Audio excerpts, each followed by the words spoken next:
Donc maintenant, on va voir comment on va fixer l'adresse IP.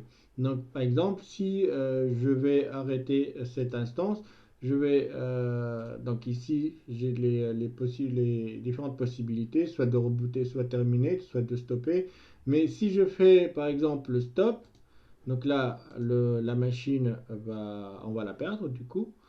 Et puis sur X, là, on n'est plus connecté sur X Shell. D'accord?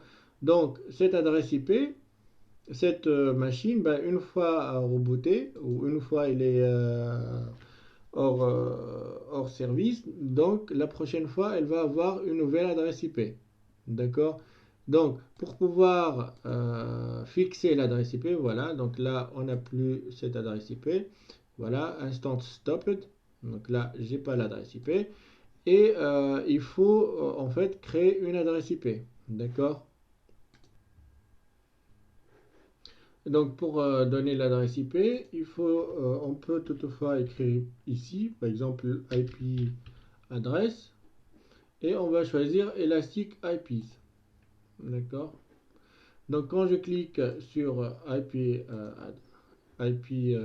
adresse, donc ici il me dit il y a la possibilité d'allouer une adresse IP.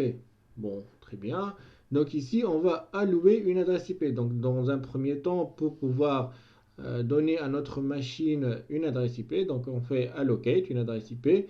Donc l'allocation, donc c'est-à-dire je vais faire un pool of IPv4 addresses et puis je fais allocate. Bien sûr, j'ai pas la possibilité d'en choisir. Donc je vais faire allocate. Donc ici j'ai choisi donc une adresse IP, donc public IP. Ici je peux lui donner un nom, donc par exemple IP for machine demo.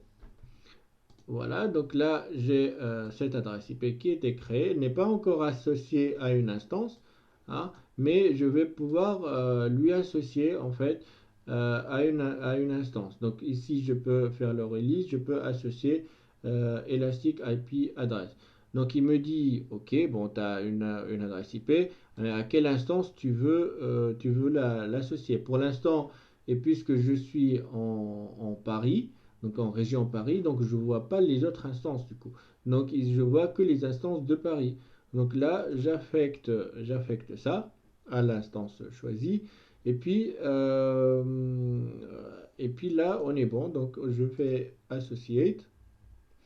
Et maintenant, quand je fais Associate, donc du coup, dans les informations, je vais trouver le IP adresse alloué, bien sûr. Et maintenant, parce que le truc, c'est que ceci, la machine virtuelle, le EC2, en fait, regardez bien, j'ai cette... il faut que je revienne vers l'adresse IP, les instances. J'ai cette instance, voilà. Maintenant, comme je disais, elle a bien une adresse IP. Et maintenant, quand je la lance, voilà, quand je la lance, je ne peux pas l'accéder par la configuration existante que j'ai faite sur Xshell. Donc là, pour machine démo, ça, elle ne fonctionne pas parce que, en fait, cette adresse IP là n'est pas à jour. Bien aussi, elle était dynamique. Maintenant, je l'ai fixée. Donc je vais faire se connecter, mais il faut attendre un peu. On va attendre un peu parce que là, on est encore en pending. Donc on attend un peu le démarrage. Voilà. Maintenant, on est bien en running. Et donc, si je rentre ici, ben, je mets l'adresse IP, je fais se connecter. Et là, je vais pouvoir rentrer sur la machine. Je vais vérifier. On n'est pas encore. Il faut un peu. On est dans un état d'initialisation. Il faut attendre un peu.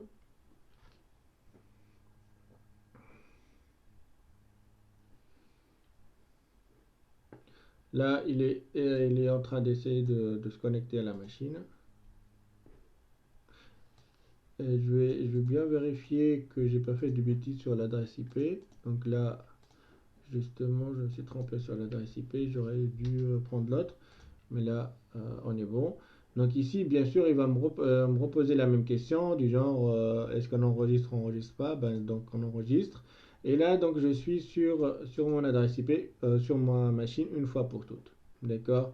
Donc voilà. Donc cette machine-là, même si je l'arrête là maintenant, voilà, je vais toujours avoir l'adresse IP associée. Bien sûr, cette adresse IP, elle est réservée, donc on paye en fait sur cette adresse IP. Donc il va falloir la supprimer. Voilà, mais je vais vous montrer aussi comment dissocier une adresse IP. Donc cette adresse IP là, si il faut pour pouvoir la supprimer, donc on fait quelque chose, disassocier Elastic IP. Donc là, il me dit est-ce que tu es sûr, je sais pas quoi.